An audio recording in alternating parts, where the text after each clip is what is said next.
Hi, beautiful being. I want to talk about being in 5D, being in the fifth dimension. Because really, we're completely boundless. We're boundless awareness. And when we speak of being in 3D or 4D or 5D, this refers to the condition of our experience, of what we think or how we experience our lives. And so being in 3D is this sort of subconscious programming that we impose upon ourselves, that we live in a world of separation, everything is out there, and it has three dimensions: length, width and height. So if you had a Rubik's Cube in your hand, there's the automatic assumption in 3D that that is a separate thing. That's out there in your hand. It's away from you, apart from you, and it has three dimensions. And it's just a kind of a given that you just accept without thinking about it at all, without going beyond that assumption or that acceptance. Now, being in 5D, of course, you still have that Rubik's Cube in your hand, and you can observe that it has three dimensions. It has length and width and height, the same as the 3D experience. But you don't see it as a separate thing. You see it simply as it is, as it appears to you. And as you turn it around, or as you trace up and down the dimensions, you accept that it has those dimensions. But you also accept that you only ever see the perspective which is available to you. You don't sort of extrapolate all of those things and think back with all those little snapshots that you can remember in your mind, and you assume, well, okay, so it must be a separate thing with three dimensions. You don't do that. But you still have this practical, useful application of length and width and height. So moving into 4D is the acceptance of, wow, there's this space, and that brings in the beginnings of this spaciousness. It's like, whoa, are there really separate things? But somehow we're still bound, because space is kind of still a thing. It's still something that we can see. So we're, if we're kind of in 4D, it's just almost as limiting as being in 3D state of mind, because there's still this kind of idea of, well, there's me, and I'm feeling more spacious now. It's like, wow, there's this space is containing everything, and I'm seeing beyond this three-dimensional kind of imposition that I used to believe in. But there's still a sense of kind of separation there, of limitation.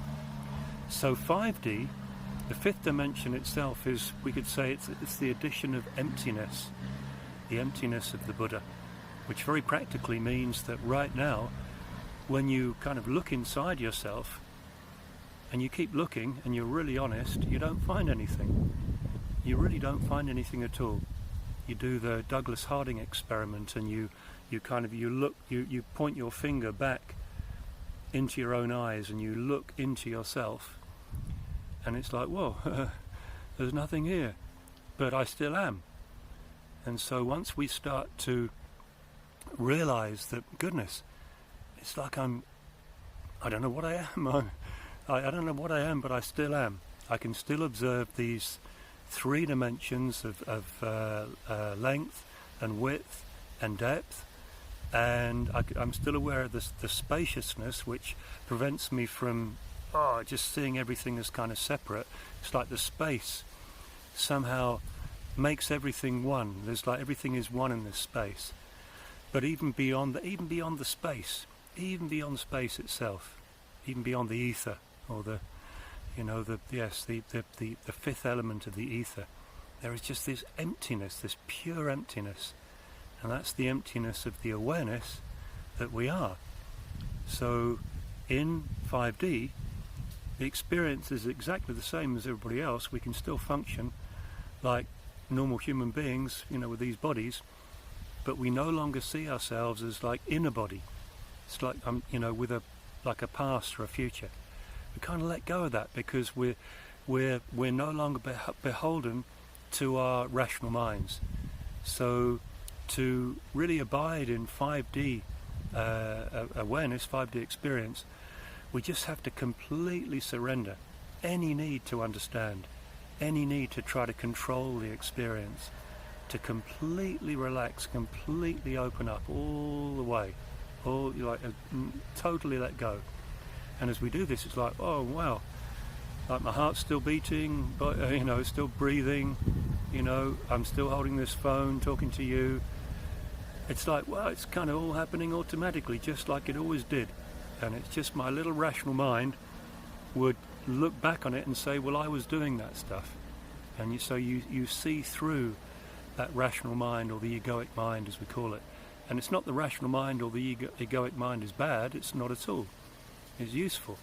But, to actually be, to define yourself by that egoic mind means that you are trapped in a condition of your own mind.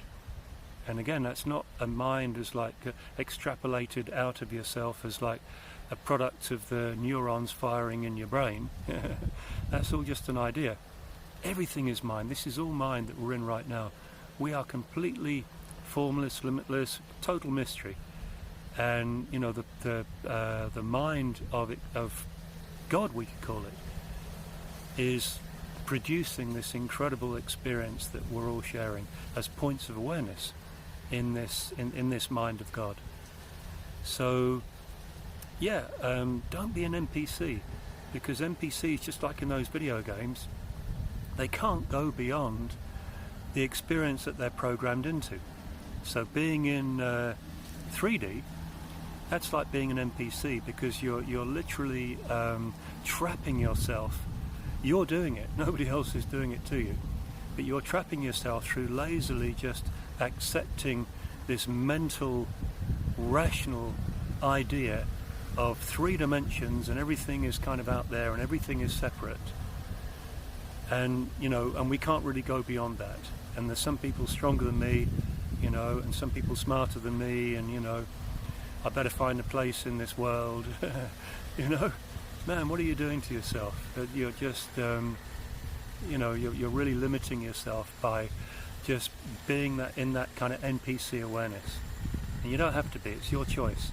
So the choice is right now is to surrender, is to completely let go, to be an absolute free fall. Take off your safety belt. Of course, not if you're driving right now in a car, but metaphorically speaking, it's just let go of the safety net, take off the safety belt, throw away your parachute, and just be an absolute free fall right now. Just be the formless, open, expansive, unknowable awareness that you are. And you can still, for all intents and purposes, you can still relate to other people with your name, and all of that stuff. You can still go to work or whatever you do. But there's just such an expansiveness. There's such an incredible formlessness, which is now underlying everything. Okay? And really, you see me, every video I do, I'm in nature. And why am I in nature? Because I realize that when I'm in nature, there is just an automatic opening up, an automatic expansion. There's something in what we could call the cells of the body, even though again it's not really physical cells. That's just a sort of what do you call it?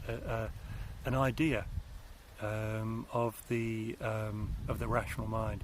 Everything, boom, is as it is right now. It really is as it is right now. And certainly you might be able to see cells under a microscope or something like that, but it's out there. It's just it's the only rational understanding that our rational mind can have, and it reduces everything to just this mean, horrible kind of external kind of universe. And that's why if you watch the media and you believe all that crap, it seems like life is bad and it's hard and it's all that stuff, but it's just it's all a condition of the rational mind, of the egoic mind. It's not actually life as it is right now. And somehow magically, absolutely magically, when you let go of all of that stuff, you stop believing that stuff, and you come out into nature and you spend most of your days in nature.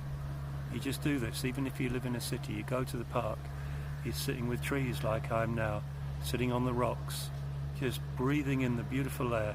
As you do this, you free yourself from your own assumptions, from your own mental egoic slavery.